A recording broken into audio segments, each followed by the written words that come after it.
I'm a Tony Omnibot Model 5402. I am very old. I was repaired and given new life with a Bluetooth cassette and a smartphone. Do you have a classic Omnibot 5402? Would you like to operate it with your phone without modifying it? No programming required. It's easy. All you need is a Bluetooth cassette and a couple of apps. I'm Kenny Storm and I'm going to show you how.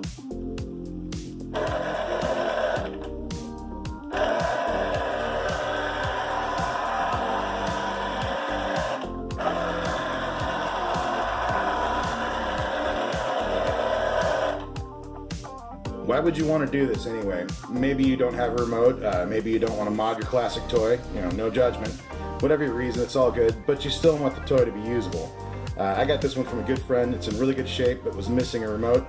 I really didn't want to mod it. Instead, all I've done to is replace the batteries. I ended up buying a remote. It was expensive, but you don't have to.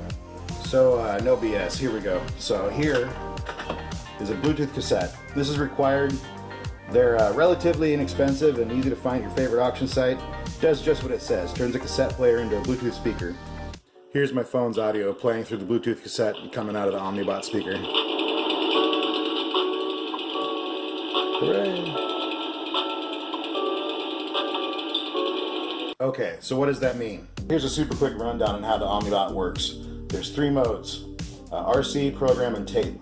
For RC, you use the remote control to drive the robot around, you make sounds, talk through a speaker. If you hit the program button, put in a blank cassette, hit record and drive the robot around, all your movements are recorded, rewind the tape, hit play, and the robot repeats everything you did. How does it do it? It records all the functions as tones on the cassette tape.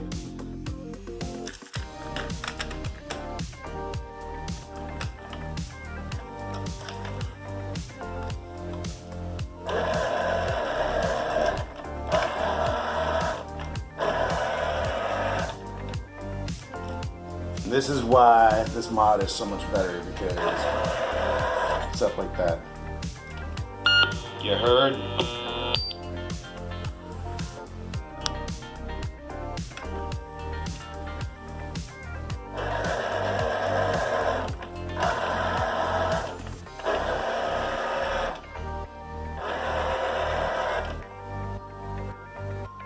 You heard? So if I hit the tape button, so it'll just play whatever's on the cassette tape through the speaker, then hit the play button, we'll get to hear what it recorded. And we also get to hear where it messed up and stopped working.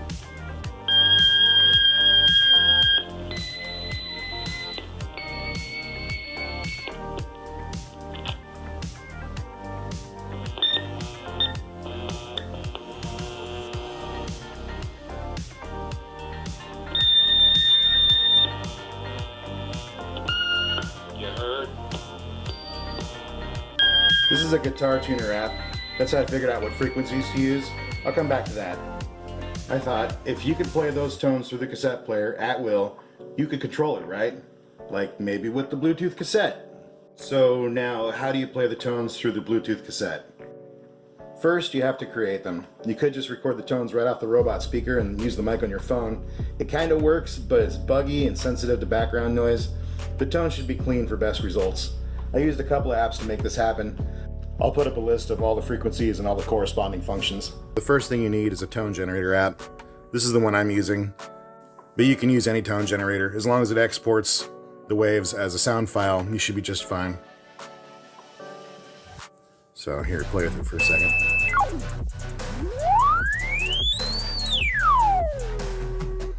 And this can be used for all kinds of things. I usually use these for testing speakers. Here's my list of tones. All you have to do is set this tone to the corresponding function. Like for forward, we're going to use 1614.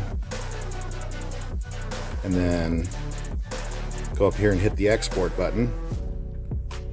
And for each individual movement, so here's the duration right here. For each individual movement for like forward, backwards, left, and right, I make them all 30 seconds or longer because it's only moving when the tones are happening. So if the tone's short, it's only going to move a little bit. For like left and right, for just a little bump, I do a 1/4 second for left and right as well if I don't want to have it just turn until I stop it. So 30 seconds. And see, it's going to export it to the music folder. So I've already saved these. Oh, and I also changed the name so that I know which movement it is when I go to load it back into the soundboard. And then you hit export. Save an individual sound file for each function. Now we're going to use the soundboard. This is the app that I use for the soundboard, and this one allows you to load up custom sounds. Let's see here. First we'll start a new board.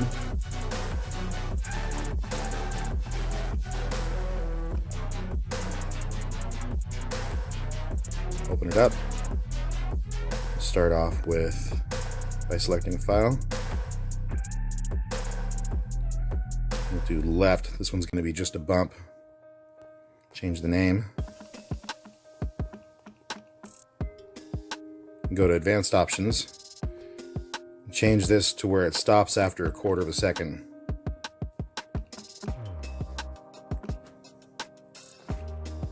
And add it.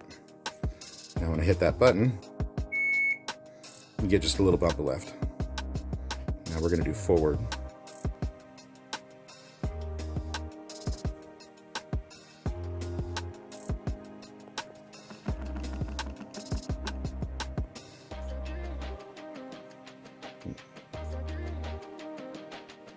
You don't have to shorten that one, you can just let it go. And then you can change the color to something like that. And add it. There we go. And then continue to do this for all the rest of the function buttons. This is one I've set up for myself. The stop button, I just recorded a half second of audio through the microphone. And that's the other thing, is you can use whatever sound bite you want to use. You can even record right through the microphone. So say if I want to add a file right now, I can just tell it testing 1 2 3. Add the button. Testing 1 2 3. Now that's going to come out of your robot. Now we're going to go try it out. Left bump. Forward. If I put it into program mode, speaker on, speaker off. It has to be speaker off in order to move it around. It's for when you hit the button on the walkie-talkie to open or close the audio. So go left bump.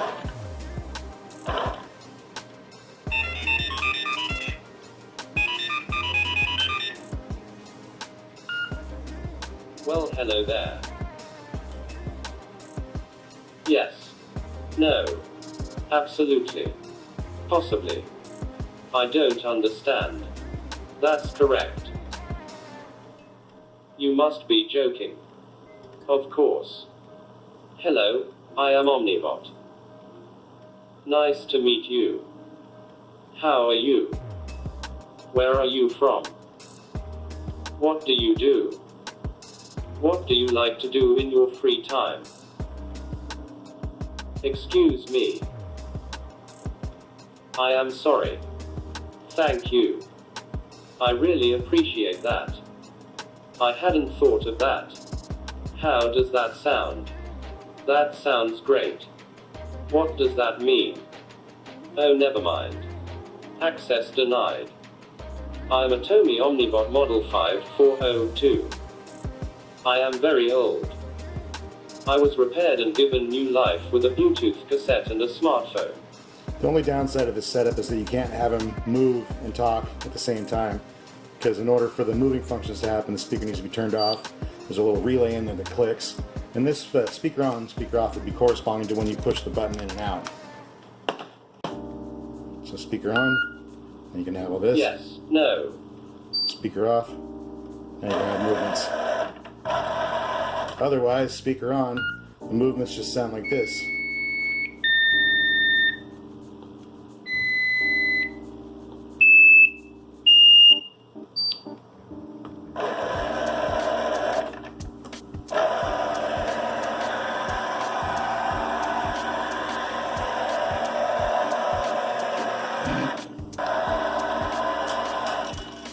You get the idea. So where do you go from here? There's lots you can do. I installed a chatbot program to try to have a conversation with the robot, but that got weird quick. You could also use a Bluetooth cassette that has a microphone on it you could use your robot as a Bluetooth speaker that you could have a phone conversation with somebody through your robot if you really wanted to. It's weird, but it works.